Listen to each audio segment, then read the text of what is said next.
Shalom Bapak Ibu, saudara-saudara yang terkasih dalam Kristus Yesus.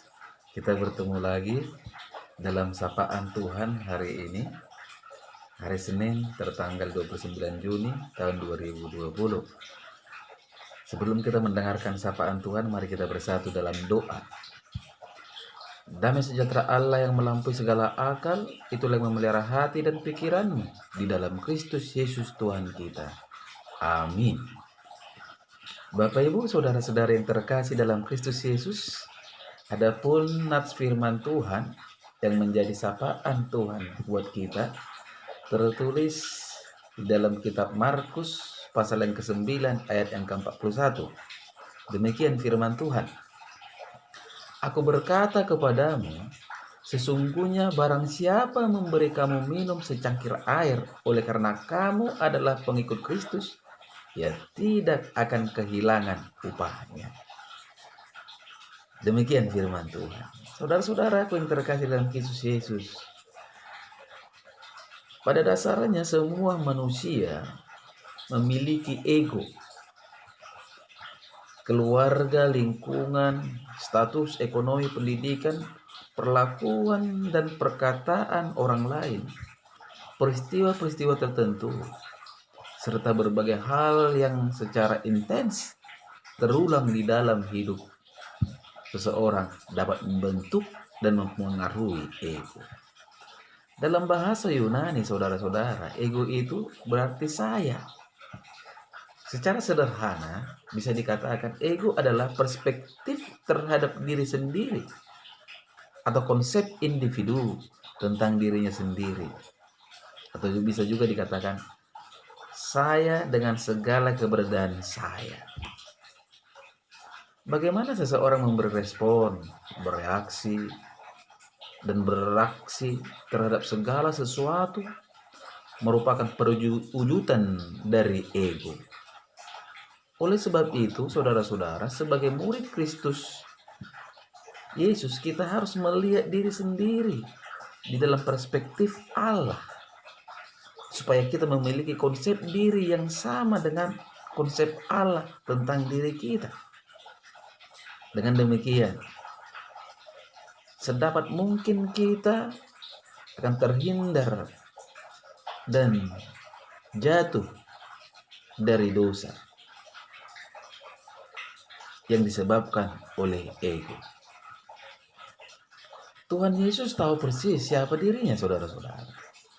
Dia tahu persis tujuannya hadir di dunia ini. Dan dalam ketaatan, dia telah menyelesaikan pekerjaannya. Dia telah menyelesaikan pekerjaan Bapa dengan sempurna. Bukankah itu adalah kerinduan kita semua, saudara-saudara?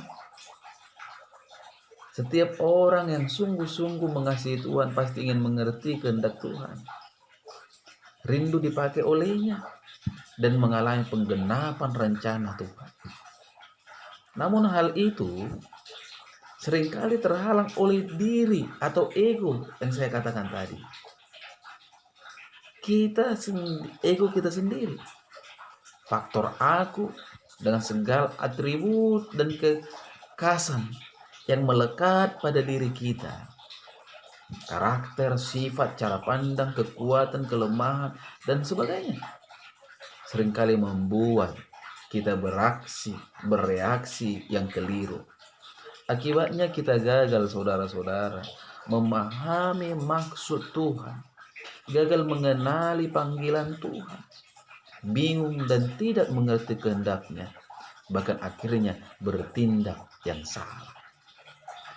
Saudara-saudara yang terkasih dalam Kristus Yesus, demikianlah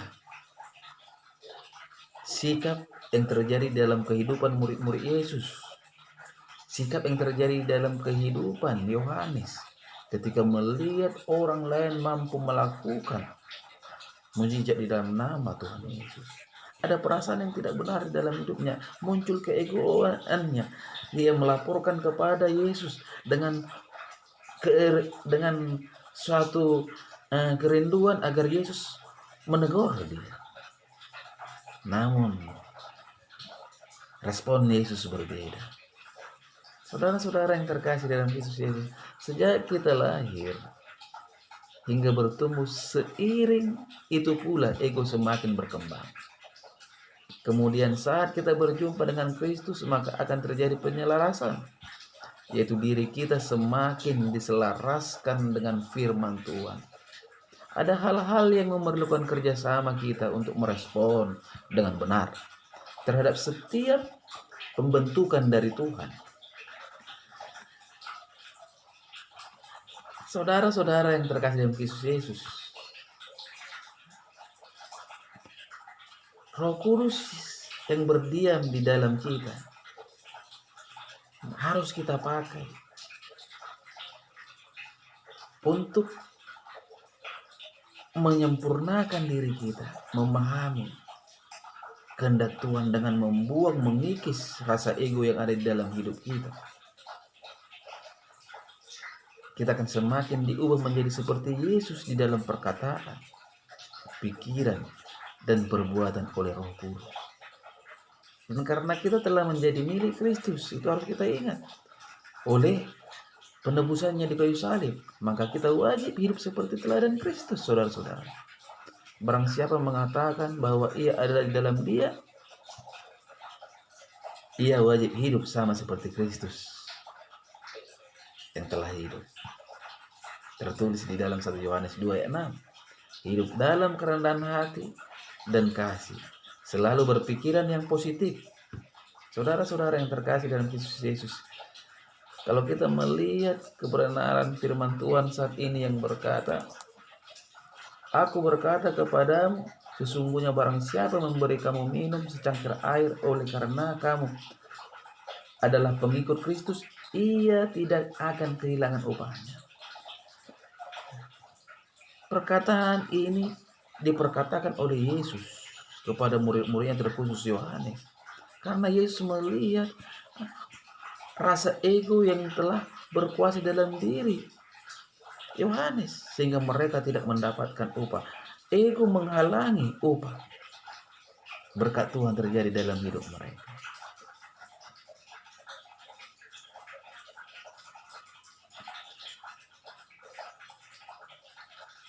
Oleh ego tadi, saudara-saudara, Yohanes berpikir bahwa Yesus itu hanya untuk dirinya atau untuk kelompok mereka. Padahal karya Yesus adalah untuk semua orang di dunia ini. Itulah tujuan kehadiran Yesus datang ke dunia. Yesus memandang ketidakbenaran itu ada berkuasa dalam diri murid-muridnya. Tuhan tidak ingin, Tuhan tidak suka melihat murid-muridnya tidak beroleh upah. Begitu juga dengan kita, saudara-saudara. Tuhan rindu upah berkat terjadi dalam hidup kita. Tetapi bagaimana agar upah itu terjadi di dalam hidup kita yang mengatakan diri kita percaya kepada Tuhan? Kikis egomu, hiduplah di dalam kerendahan hati, hiduplah di dalam kasih, sebagaimana Yesus Kristus kita yang selalu bersikap rendah hati dan penuh dengan kasih terhadap semua orang. Selalu berpikiran positif. Di sanalah berkat Tuhan terjadi. Amin. Mari kita bersatu dalam doa. Bapa di surga, terima kasih atas kebenaran dari firman-Mu yang telah berkumandang. Engkau berkati Tuhan setiap pribadi yang telah mendengarkan firman ini melalui media YouTube, dimanapun mereka berada. Meteraikan kebenaran firman-Mu, sehingga bisa bertumbuh dan berkembang, berurat di dalam kehidupan kami, dan mampu kami realisasikan di dalam kehidupan ini. Olehnya hidup kami menjadi pribadi-pribadi yang terberkati dan membawa berkat buat orang lain. Nah, di dalam nama Kristus Yesus kami berdoa dan mengucap syukur. Amin. Shalom Bapak Ibu. Tetap semangat dan tetap bergembira. Salam.